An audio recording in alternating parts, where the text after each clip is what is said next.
In this video, I show you how to fix your post could not be shared on Facebook problem. For solving this problem, go to Play Store,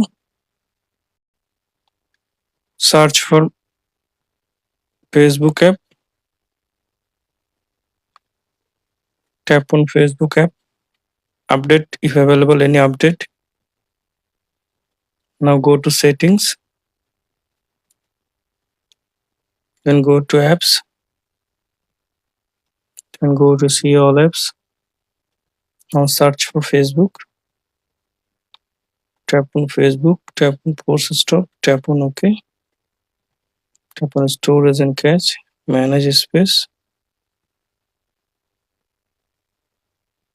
Now tap on delete.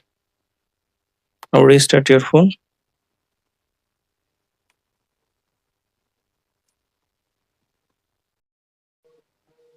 After restart your phone, now open Facebook app.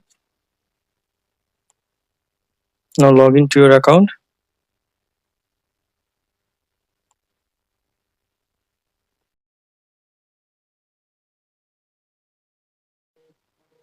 Now share any post. Now I hope that this method fix your post could not be shared on Facebook problem.